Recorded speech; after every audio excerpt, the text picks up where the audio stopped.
이에 대해 모세가 해결책을 제시합니다. 첫 번째 제시는 그들에게 여호와 앞에서 향로에 불을 담고 향을 두라고 지시합니다. 향로는 제사장들만이 다룰 수 있으므로 과연 누가 하나님께서 택한 자들인지가 명백히 드러날 수 있기 때문입니다.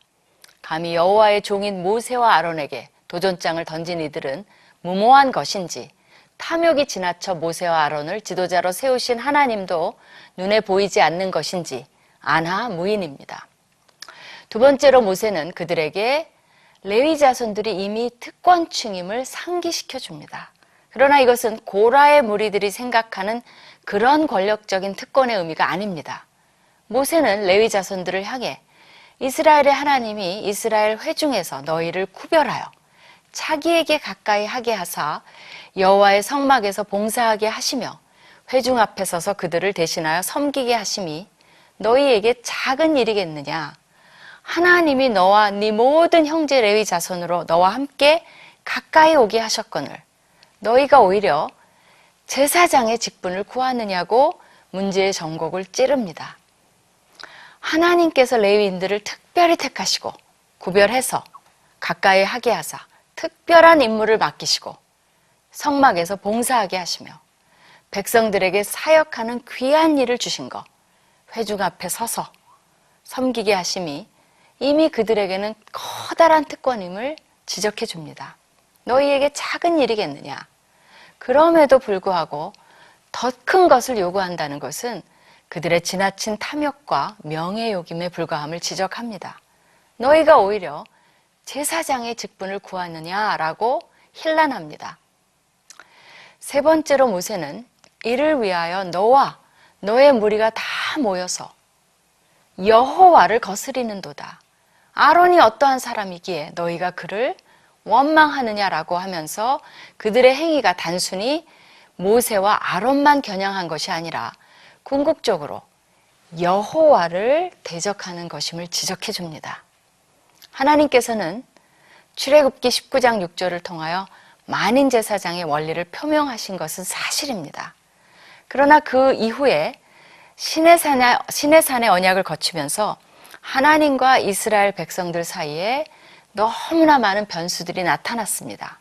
하나님은 처음에 모세를 하나님을 대변하는 자로 내세웠지만 백성들 또한 모세를 자신들을 하나님 앞에 중재해주는 자로 내세웠습니다. 그러니까 모세는 양쪽을 다 대변하는 것이 됩니다.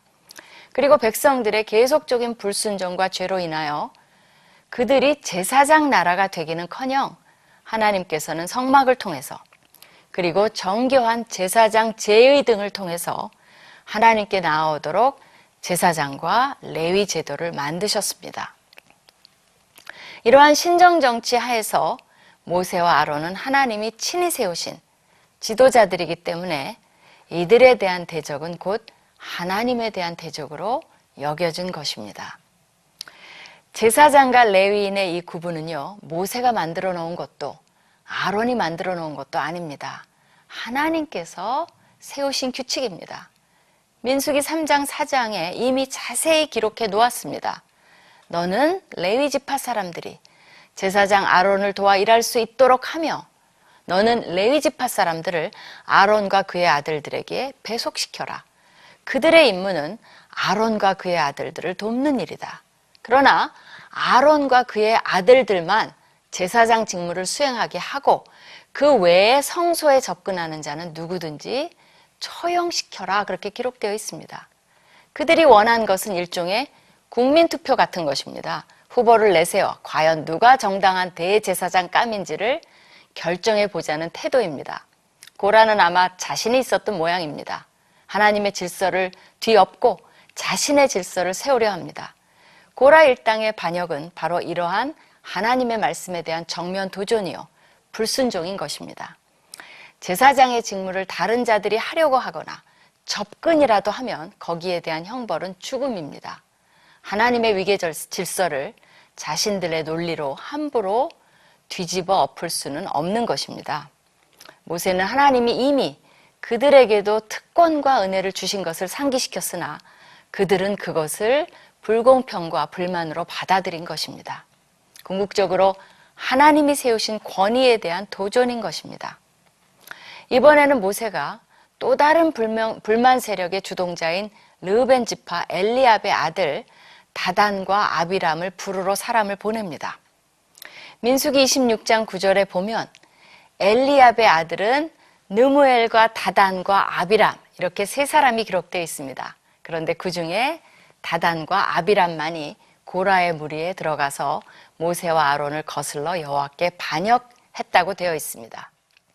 거기에서도 그들이 여호와께 반역했다고 봅니다. 보통 심각한 반역이 아닌 것입니다. 그런데 더 심각한 것은 이들이 모세의 부름에 거부권을 행사합니다. 모세의 리더십을 인정하지 않겠다는 것입니다. 그들의 불만은 고라와는 종류가 또 다릅니다.